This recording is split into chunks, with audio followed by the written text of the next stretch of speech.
What is consciousness? And what does it mean to truly live life awake? Welcome to Clarity to Consciousness, a podcast where we transcend beyond stereotypes, embracing a deeper understanding. I'm your host, Kristen Griffiths, a fellow seeker on this path. Join me on a journey as we dive into conversations with experts, unraveling stigmas, and expanding our awareness to something profound.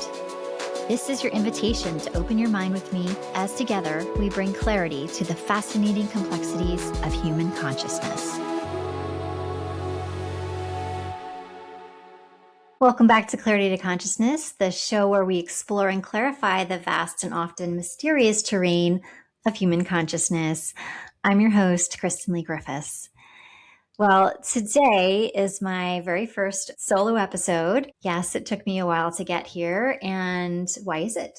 You may ask. That's a good question. I've been asking myself the same thing. And before I answer that, I thought maybe I should take a step back and remind everyone why I created this podcast. I suppose it started as an intuitive nudge. Start a podcast, I'd hear in my mind. And so I did. And by no means was that an easy feat. But people came along to help me figure this out. And I want to give a shout out to my friends, Rudy and Aniston Rigsteins, Sydney Williams, Aaron Strout. These individuals helped me from the beginning get this thing off the ground. Also, I have to give a shout out to my incredible composer and editor, Luke Bache. He created my intro and outro song for me. All I had to do was explain to him what I wanted, how I wanted it to feel, and what I was looking for. And he created this amazing, beautiful musical masterpiece. He is so talented. Check him out if you can. Anyway, so I sat with why I wanted to create a podcast. And ultimately, it was because I was helped through some of my darkest times by spirituality. And when I look around, the majority of the people I came across in my day-to-day life, they didn't seem to know any of this information existed. And I felt like someone had taught me the secrets to the universe. And it didn't feel right to hold that in to myself. The information that I got at that time, it was really a bright spot at the end of a long tunnel that I really needed to help guide me.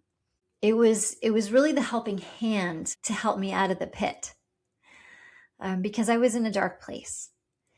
And May is Mental Health Awareness Month, so I would be remiss if I didn't acknowledge that. But this work was important. It felt important to share it and share the people who taught me the lessons that helped pull me out of that pit. I felt like I was giving back by sharing it with others. But until now, I had always viewed myself as a student. And well, maybe with this solo episode, it's my time to pass the baton to myself and take my place at the front of the classroom in my role as teacher. You know, I used to think that I needed all of these certifications and other qualifiers to make me feel worthy of being a teacher to others. But as my wise friend and coach, Aniston, helped me realize, a teacher isn't born from a certification. A teacher is born from just showing up and starting to teach. And it's through the act of teaching that you become a teacher.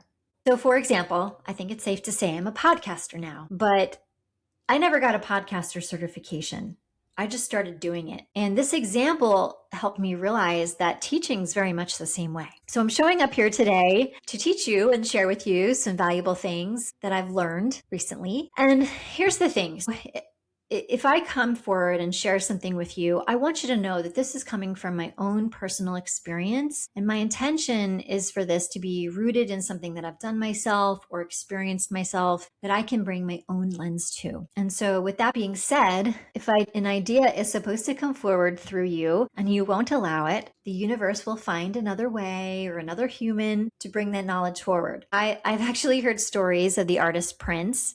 And there were rumors that when he would get some inspiration or an idea, if it was in the middle of the night, he would still call his backup singers and his musicians, and he would try to record the song immediately, even if it was in the wee hours of the morning, because he was afraid that if he didn't take action, the idea was going to get plopped in Michael Jackson's head, and then he would get to it first. I don't know if that's true or not, but it's something I heard, and it kind of reminded me of the situation. So here's what I want to share with you today. I belong to a women's development group. And if any of those women who are in the group with me are listening, I just want to give a shout out to my Rose sisters. I love you. Thank you for your support. One of the challenges that we were given recently is to better understand our Chiron. Now, I learned that a Chiron is an astrology term known as the wounded healer. Everyone has a Chiron in their astrology chart. And if you don't know what yours is, I highly recommend that you check yours out. I found my information through a website called AstroSeek. It's free. Hashtag not sponsored. I can link the website below where I found mine. So a Chiron represents our deepest emotional wounds and insecurities, but they also, through working with them, they can offer a path to profound healing. My Chiron is in Taurus, and with that placement, the root of my wounds is a sense of not having enough or being enough. For me, what resonates is definitely the feeling of not being enough. So this showed up in my childhood with this idea that I'm not smart enough. That was a big one for me. That carried through my adulthood, my career, not feeling talented enough to speak up at work. For sure, it's been impacting me. Like, I'll do presentations and I'll get so nervous. What if I look stupid? Am I going to have anything worthy to say? Am I going to say something that makes sense? And am I good enough? I mean, even for this podcast, it took me 39 episodes before I felt worthy enough to create a solo episode. It's actually kind of funny to me how ridiculous that is. So to actually use my own platform to share on my own behalf, a platform that I'm investing in, I didn't feel worthy enough to share on it. I thought I was doing this service by just sharing others, not about me. And yes, I am serving others by having those amazing guests on there. But the reality is I was too chicken shit to speak up alone. Who am I? I'm not special. I don't have an extraordinary story to tell. What do I have that's worth saying? So these were all the unconscious records playing in my head. Well, I'm conscious of them now, thankfully.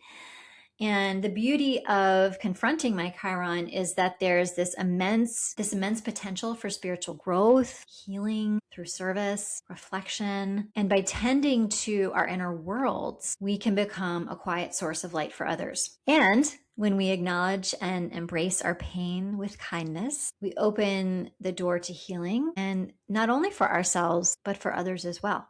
Okay, this brings me to my experience last weekend. The women's spiritual group that I mentioned that I belong to, we had a 4-day retreat led by Aniston Rigsteins, who I want to mention again. Shout out to her. She's an incredible force, changing the world. I did an episode with her. It was episode 21, and it was one of my favorites. So please listen to that if you haven't heard it yet. Aniston also has her own podcast and a bunch of her own content. She's brilliant. Highly recommend you follow her. Anyway,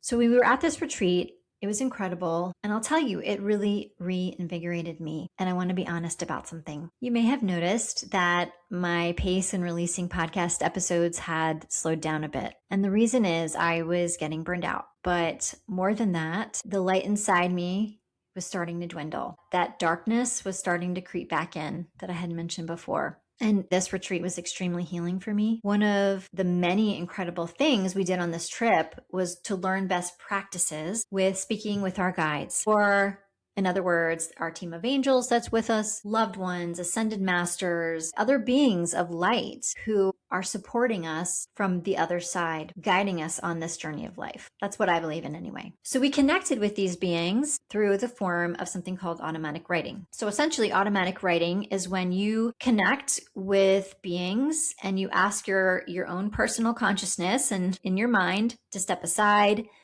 and allow these beings to come through and bring messages to you. Side note, anybody can do this. I was not born with a super strong gift. Let me walk that back.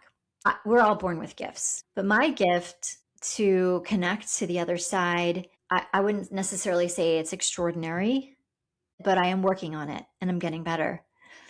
And you can too. Anybody can do this. I sat down and I channeled a message from what I believe was my higher self. If you haven't heard the term higher self before, the way I understand this term, or the way I like to explain this term, is essentially your higher self is your oversoul. I believe that our soul is so grand, it's such a grand form of energy that our physical bodies can only hold a fragment of that great consciousness. So if you think about your soul as a hand, the oversoul is the palm, and you are one of the fingers. And yes, there's probably parts of your soul that are in other humans as well, but that's another story for another time. So by tapping into your higher self, think of it as the part of you that sits at the highest floor of a building. You can see out, you can see ahead, you can see where things are coming from and give guidance. Your higher self is wise. In the session that we had, my higher self gave me a pep talk, and I'm going to read for you what I had channeled from my higher self that day. I have it right here in my notebook as I get it out. Here we go. Kristen. You are here because you needed to be recharged. You had lost your way. You needed to remember who you are. You are a badass bee. And then it was almost like I heard badass bitch, but then it was like, no, we're walking that back, because that's not really very nice. They changed it to, you are a badass queen. You are a queen. Picture yourself with a crown on your head. Put the crown on every day in your house and when you leave. Of course, not from a place of arrogance. I know that was your first thought, but of worthiness. Now go change the world from that place. You can do this, sister. I love you, and you love you too. So that message truly spoke to my Chiron. And if you're similar to me, if you struggle with your worth, I want you to wear the crown of worthiness. I want you to imagine a crown. Close your eyes. Imagine that crown sitting in your hands. Feel the weight of it. Imagine its beauty, the precious metals, the crystals, the jewels adorning the crown. And I want you to place this crown on your head in the morning and let yourself feel it as if it were real. As I mentioned, this is not coming from a place of arrogance. This crown is to help you remember that you need to hold your head up high. You need to stand up straight, take up space, because remember, if you don't, the crown's going to fall off. A true king or queen is grounded, intentional, self-respecting. They move with a quiet confidence, not needing approval from others. They choose wisely, lead with awareness and compassion, and stay steady under pressure. They take ownership of their actions and live with purpose and clear standards. In short, their power isn't loud. It's felt in how they show up and how they make their impact in others' lives. I'm going to close today by answering the questions that I ask all my guests in the end because, well, you've never heard me answer these. So I thought now's the time. The first being, reflecting on our episode today, what is one key takeaway you want our listeners to remember about consciousness and self-worth? In order for you to take action on any of this and help yourself heal, you need to know that a wound exists. We spend a lot of time covering up our wounds with other things, probably unconsciously, and it can take different forms. For example, it can look like buying expensive things to show off and cover up some insecurities, or even the opposite, not allowing yourself to buy nice things because you don't feel worth it. Regardless, true healing comes from self-reflection. And so I ask you to sit with yourself and take some time to do that. It's really important. Next question. If someone is starting their journey towards a deeper understanding of consciousness, what advice or guidance would you offer them? So for me, learning about consciousness and spirituality, it was born from a very deep curiosity and fascination. And chances are, if you're listening to this at this point, you have it too. And thinking back, I was drawn to this at a very early age. I remember even just like the way I decorated. Growing up, when I was old enough to redecorate my room and choose what I wanted it to look like, I had this whole celestial theme going on. I hung those glow-in-the-dark stars with the black light all over my ceiling. My poor mom had to scrape those suckers off so she could paint, but there were a lot of them there. And anyway, I just loved it. I had this fascination with the universe at a very early age. So my answer would be just lean into this immense, vast world of information out there and just lean into whatever fascinates you. That curiosity is a sign that it's meant for you. I've never been a reader, so books were always a little tough for me, but taking a course is great. Podcasts are great, Avi, with great spiritual topics. By the way, this podcast that I have created here, my intention for it is to give all of you an entry-level lesson in a vast array of spiritual topics. It's a spiritual appetizer sampler, if you will. And after this weekend, even I have learned that there is even more, so much more that's out there to explore. I could do 100 million episodes on this stuff. It's insane. So there's a lot out there. Find what interests you, dig in. Lastly, my last question. In your opinion, what does it mean to live life consciously? And this is probably the most important question of them all. To me, it's waking up to this realization that yes, while there are key aspects of your life that are pre-planned out for you before you were born, the real flex is knowing that you have a choice in how you experience life through the perspective that you hold. I need a reminder of this. I am not great at it. And I got that reminder at the retreat last weekend. But by waking up every day and choosing what you want your day to look like, this is you choosing the life you want to live. By looking at an experience that sucked, and instead of saying, "Oh, I'm such a poor baby, nothing good ever happens to me, I'm so pitiful, blah, blah, blah," versus saying, "Wow, that experience really sucked, but I bet it happened to save me from something much worse, or to put me on the right path, or to give me something better." That's what I'm talking about. That is the perspective flip that it takes to improve your life. Living consciously is choosing that higher perspective as your narrative for your life. And side note, that little trick of talking in a pathetic baby voice when you're in victimhood, that's how you're helped to hear how pathetic it sounds and get you to step out of it. That is not a KG original. That is something a friend told me, and it's a great trick, and I wanted to pass it along. But I think it really works, and hopefully you could hear it in my example too. Okay, that is it for this episode. The last thing I'll say is this. You guys, I really want to hear from you, especially on this one, because this is new for me. And I really want to know how this hits and it resonated. And you know what? Yes, I am asking for your help. Help me grow this thing. I want this podcast to reach 1 million people plus. That's my dream. And I hope you'll help me hold that vision. With your help, this manifestation, it can be even stronger. So my ask is to please send this episode to a friend who may need to put on a worthiness crown. Join me with that. And thank you. I'm Kristen Griffiths. Until next time, stay curious, live consciously, and keep seeking clarity. Much love. Bye for now.